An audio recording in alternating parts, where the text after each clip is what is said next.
Permettez-moi d'abord de me passer d'adresse protocolaire. Je voulais vous remercier tout d'abord d'avoir mis cette séance sous le signe de Geneviève Larocque, personnalité que j'ai eu l'honneur, la chance, la profondeur de rencontrer et qui, juste avant sa mort, m'a envoyé un message. Nous avions rendez-vous quelques jours après et elle savait qu'elle ne pourrait pas y être et elle m'a envoyé un message qui était une sorte, je l'interprète ainsi, mais c'était les mots de passage de témoin et qui m'a beaucoup marqué. Et je voudrais reprendre de ces mots, hein, sonne le temps, sonne l'heure, les jours s'en vont et je demeure. Comment deux vers seulement, peuvent traduire d'une manière aussi forte le destin. On croit l'entendre sonner à la porte, et ceci pour rendre hommage à Clémentine Sellerier, qui sait faire de l'art de l'indicible, et qui va, je crois, vous présenter son film, et elle nous en a parlé tout à l'heure, et je pense qu'on est dans cette alchimie incroyable de l'indicible et de l'expression artistique. Personne ne m'entend, c'est encore mieux. C'est encore mieux. Non, vraiment, je vous remercie de cet hommage. Je voudrais que chacun le partage. Je vous remercie aussi, cher Emmanuel, d'avoir choisi Lille. Parce que d'abord, c'est la ville de Martine Aubry, personnalité emblématique, ministre des Affaires sociales emblématique et maire d'une ville amie des aînés. Donc rien que pour ça, chère Martine, si j'ose dire, je t'aime 2 fois. Mais une troisième aussi, 3 fois, parce que c'est aussi la ville de Madame Pasquier et que j'ai eu la chance de visiter son unité pour personnes malades d'Alzheimer, jeunes. Et vous vous doutez que c'est un enjeu très particulier et qui pose de manière particulièrement aiguë la question que vous posez, pourquoi savoir, comment savoir et faut-il savoir? Et j'ai eu peu après d'ailleurs un autre privilège de déjeuner avec d'ailleurs Brigitte Hérault, avec la jeune femme qui ouvre votre livre sur l'espace éthique Alzheimer et dont le témoignage d'une jeune femme qui sait qu'elle est atteinte d'Alzheimer, qui organise sa vie avec son mari et ses 2 enfants qui sont parfaitement au courant et qui, je dois dire, est une personne qui, elle aussi, est une image très marquante et dont je ne sais pas si vous avez enregistré ces paroles, mais c'est aussi quelque chose de très... Sur le site, effectivement, elle nous a énormément impressionnés. Je vous invite à aller sur le site. À aller sur ce site, voir le témoignage de cette jeune femme qui est à la fois en bon état et qui se sait une malade avancée. Je vais parler le moins longtemps possible, bien que sur ce sujet, on ait envie de parler longuement, c'est vrai. Et très partiellement en ministre. Je voudrais d'abord vous faire partager une conscience qui est la mienne, qui est la conscience que Alzheimer est aujourd'hui vraiment la nouvelle frontière de la recherche, la nouvelle frontière de la médecine et vous le prouvez, la nouvelle frontière de l'éthique. Mais bien sûr, les 3 vont ensemble. Je suis maintenant dans ma fonction de ministre et je fréquente, au sens propre, j'ai une relation presque familière avec de nombreux malades d'Alzheimer par le nombre d'unités Alzheimer que je visite chaque semaine, plusieurs fois par semaine, quelquefois, et le lien que j'essaye de nouer dans ces visites toujours bien évidemment trop courtes et qui sont une interpellation considérable. Et je ne veux pas faire de l'éthique de petits bras, mais il est vrai que quand on se trouve en présence d'une personne dont le regard échappe, vers lequel on s'approche davantage avec des gestes, une voix amicale, et on arrive quelquefois à échanger, à partager quelque chose. Je voudrais d'ailleurs vous faire partager une expérience très très étonnante. Vous savez qu'on utilise la musique pour faire revenir des souvenirs, et il y a un remède incroyable qui est la voix d'Édith Piaf. Et j'ai vu des unités Alzheimer, des malades d'Alzheimer se mettre à chanter quelques phrases, en tout cas avoir le souffle, alors qu'aucun autre stimulant, aucune autre voix ne pouvait les éveiller. J'ai vu l'expérience avec Charles Trenet, ça ne marche pas du tout. Et je pense que ce n'est pas seulement la musique, mais c'est le caractère viscéral, le caractère très profond de la voix d'Édith Piaf. Donc je voulais vous dire, j'étais avant donc médecin et j'ai fait 45 ans, études comprises quand même, de médecine hospitalière. Et quand j'ai commencé ma médecine, la frontière, c'était le cancer. On ne mettait pratiquement sur aucune porte, sur aucun service de cancérologie. Je pense que mon unité de cancérologie cutanée a été une des premières à porter le mot. C'était vraiment la frontière de l'inabordable. Et est survenu, d'ailleurs, je crois qu'un de vous, madame, peut-être, a évoqué cette connivence, est survenu le sida. Et le sida a été une révolution incroyable, c'est-à-dire que sont arrivés en nombre des malades tous jeunes et qui tous en savaient davantage presque que les médecins et savaient parfaitement que le poids de l'inéluctable, au début, le poids de l'inéluctable était là. Et le sida a un peu remplacé dans l'indicible le cancer. Aujourd'hui, tous les services de cancéro s'appellent cancéro. Le sida se traite dans les services de maladies infectieuses et vous le savez, l'hypothèque de la mort ne pèse plus du tout du même poids. Heureusement, ce n'est une maladie que l'on ne guérit pas, mais qui n'est pas incurable puisqu'on la soigne longuement. Et c'est maintenant Alzheimer qui a pris toute la place. Et vous savez, quand j'ai commencé ma médecine, Alzheimer, c'était une forme rare de démence. On en parlait à peine, à peine.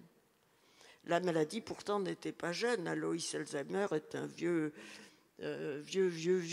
médecin et la maladie a été décrite en 1906.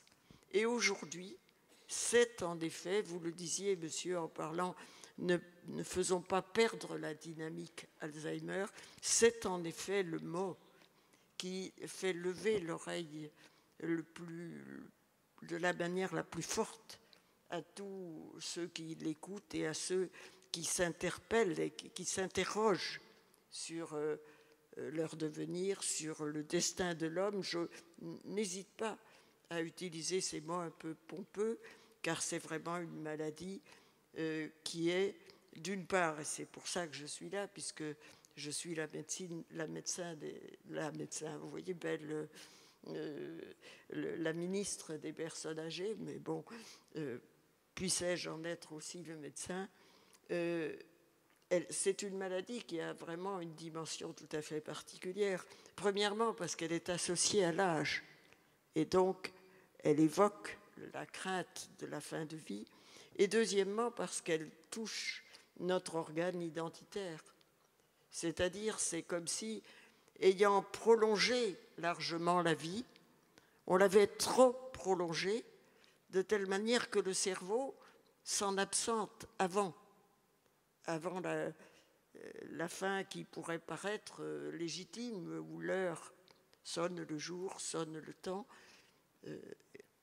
Donc vraiment, c'est une frontière inabordable, un mot que l'on ne prononce pas impunément, une relation que l'on n'a pas impunément avec les malades et avec les familles aussi, qui en sont marquées d'une manière tout à fait différente que pour les autres maladies. Et pour lequel la réflexion éthique a de multiples dimensions. Et celle que vous posez, la question que vous posez, comment savoir, comment vous le dites exactement, vouloir savoir, et je dirais pouvoir savoir. Deuxième question, bien évidemment, les tests existent, ils sont fiables, alors j'allais presque dire heureusement, ils ne sont pas disponibles très facilement, car interrogeons-nous, et c'est ce que vous allez faire, et vous inquiétez pas, je n'apporterai pas de réponse, s'il suffisait de mettre sa carte vitale dans un appareil pour savoir si on a la maladie d'Alzheimer, que ferions-nous ? 80% des Français disent aujourd'hui « nous voudrions savoir ». Je n'en suis pas sûre. Parce que si il suffisait de mettre la carte dans un appareil, ils le souhaiteraient. Et vous posez aujourd'hui une interrogation que nous avons très souvent en cancérologie, c'est-à-dire il y a des maladies qui ont une prédisposition génétique, et en particulier des cancers.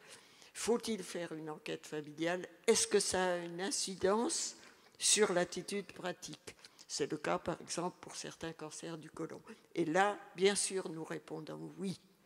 Mais si ça n'en a aucune, il faut peut-être s'interroger. Et là, permettez-moi, je pense que ce serait l'objet d'une discussion. Faut-il faire des campagnes de communication très fortes pour inciter les gens au dépistage et à savoir plus tôt? C'est de ma part une véritable interrogation. Je crois qu'il faut faire des campagnes pour dédramatiser la maladie, pour la rendre plus familière.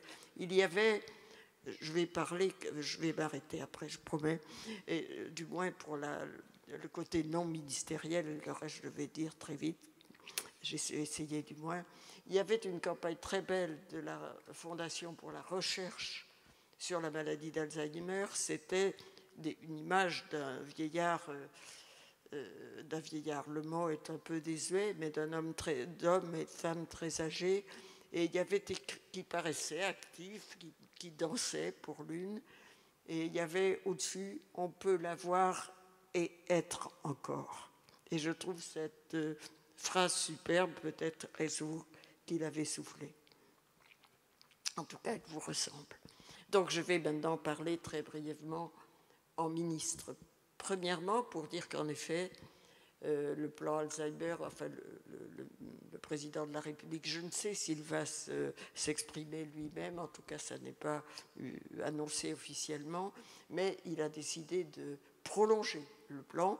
Et nous avons, comme vous le savez, demandé, j'ai missionné le professeur Ancry pour faire une évaluation du plan précédent. Il a fait un travail extrêmement sérieux, extrêmement pédagogique. Je ne sais s'il est disponible aujourd'hui pour le grand public. Oui, donc je vous invite à le consulter. Il est très compréhensible et il fait la part entre ce qu'il considère comme très nécessaire, utile, pouvant être interrompu ou pouvant être modifié. Et c'est un travail vraiment dont je lui sais un très grand gré.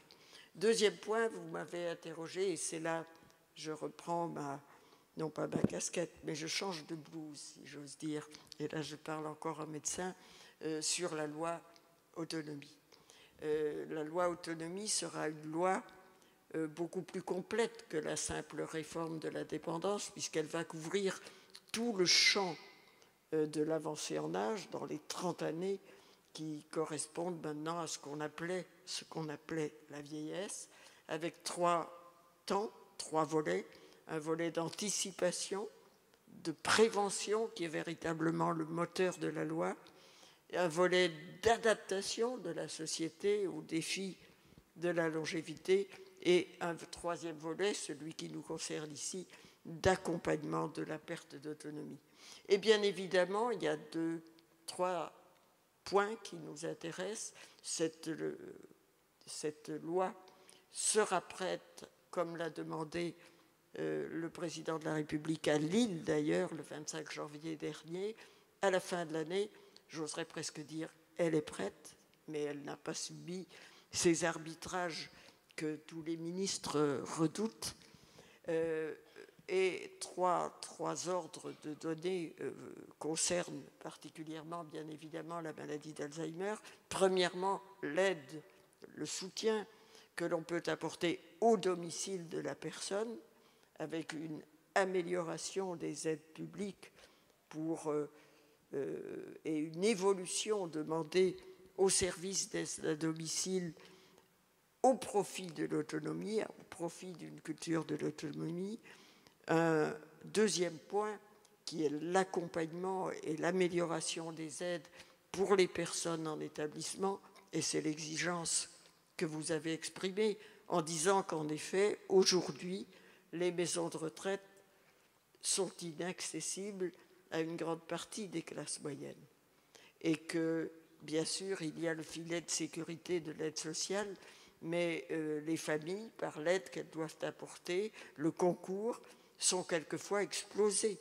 Dans les familles, il y a 4 grands-parents, habituellement, et quand il y en a 2 en maison de retraite, un à Mauléon et le deuxième à Béziers, non seulement sur le plan financier, mais sur le plan de la culpabilité, de la préoccupation, les familles sont extrêmement douloureusement impactées, et nous améliorerons ces aides, même si, et je le dis dès aujourd'hui, nous savons que ce sera dans une montée en charge plus tardive de la loi, car toutes les mesures, en raison des contraintes financières, ne prendront pas effet immédiatement.